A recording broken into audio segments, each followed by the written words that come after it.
28 nuyu naa ñëpp moom David bu Sonko ñu ngi koy nuyu comme ni nga ko daal di waxee Ndeye Khady Dione tonton Omar ñoom ñëpp ku lim da ngay daal di juum wala nga doo matal nuyu naa leen ñoom ñëpp mën tamit daal di leen di ziar.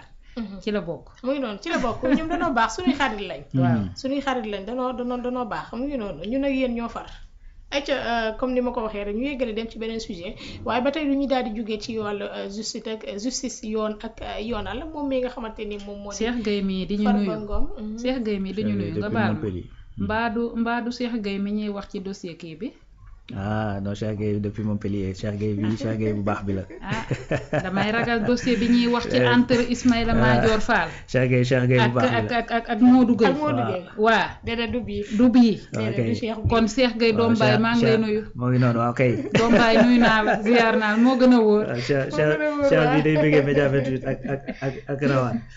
am na suma benn xarit nee na Alaaji Rawaan bi moom la mënta supporter daal. mënu kaa supporter ma ne ko nag bu yeboo nga muñ. na muñ waaw. yow dañuy ànd ziyaare ji nabi na muñ alaaji bi man moom dem naa ziyaar ba pare moom maa fóori ànd nañ dem ziyaar ba pare ziyaar ngeen ba pare Xaadim waaw man ak moom dañuy dem ànd nañ ziyaar ba pare aju nañ màkk ba ñëw nee na du moom du moom de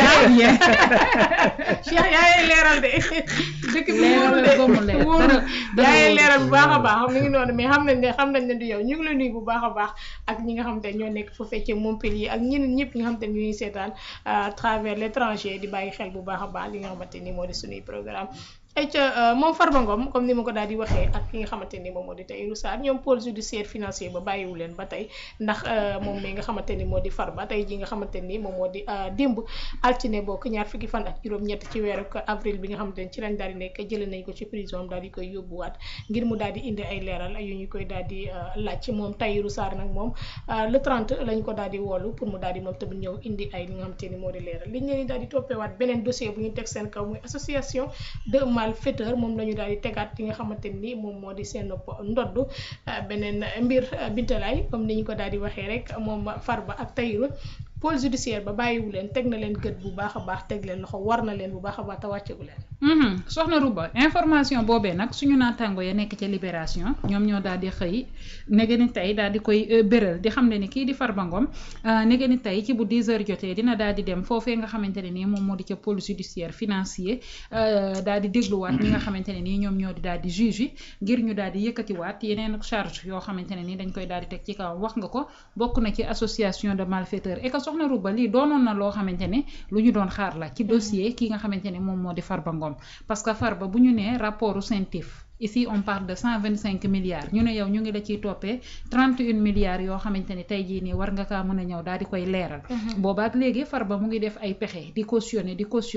ba saisie conservatoire daal di ciy am léegi nag Farba Ngom moomee nekkatul moom kese ci li nga xamante ni moom moo di dossier 31 millions bi mais dañaa dem ba ki nga xamante ni moom moo di chauffeur Farba Ngom ñëw naa fii ma indil leen information bi parce que jour boobu mu ngi ma fekk fa nga xamante ni moom moo di parquet muy ki sant kan jour bi nga xamante ni mandat de dépôt nañu ko ci coowal Farba Ngom lile nga am ci benn mandat de dépôt ngeen bokk li nga xamante ni moo di dossier bi te dossier bu ngeen ko bokkee rek foofu association de malfaiteurs dafay ñëw daal di taxaw ñu ne déetatiwaay ñu daal di ciy tudd sa ñaari frère ñu ne déetatiwaay ñu daal di def perquisition ci li nga xamante ne nii moom moo di ca kër ga fekk fa li nga xamante ni moom moo di 100 millions liquide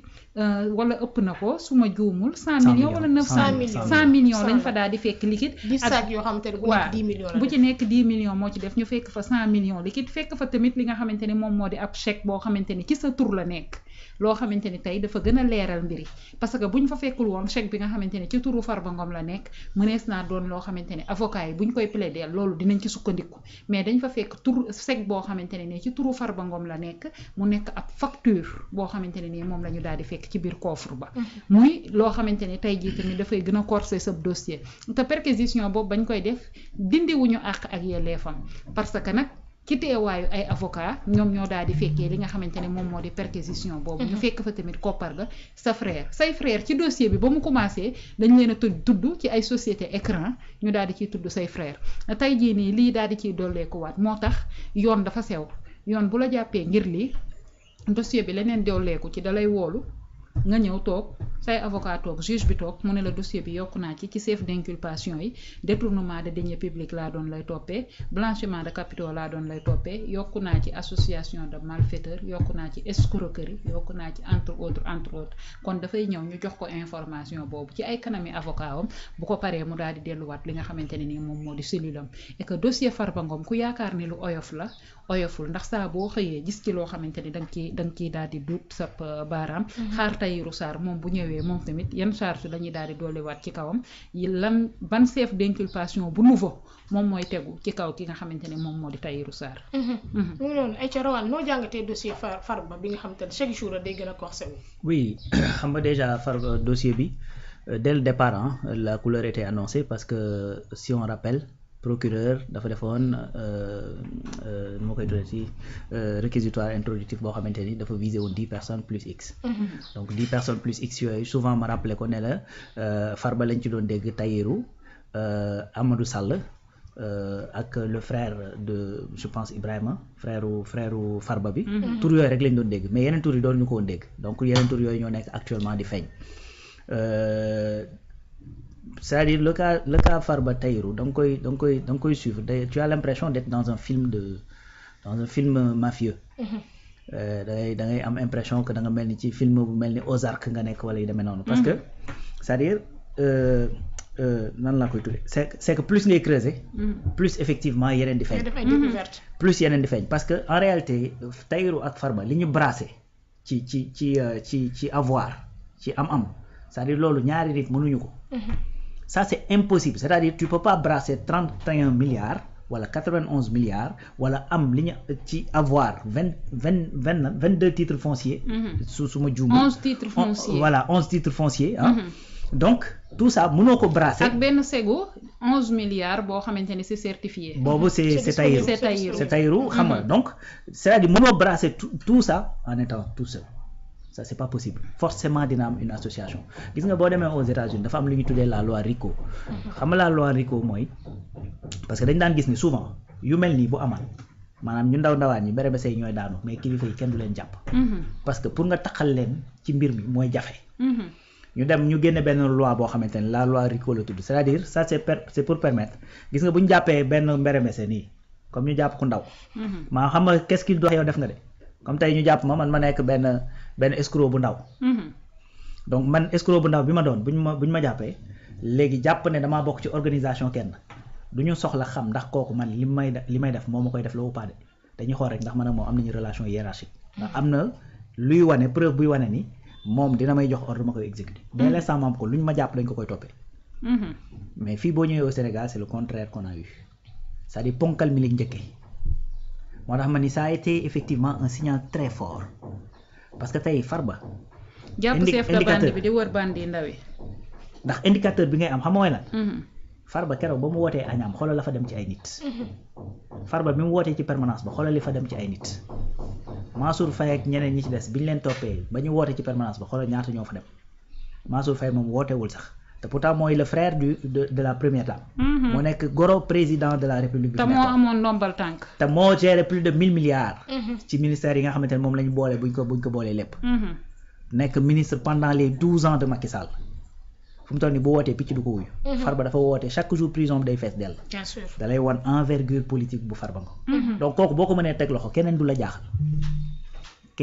jaaxal. Tahirou personne même ne le connaît.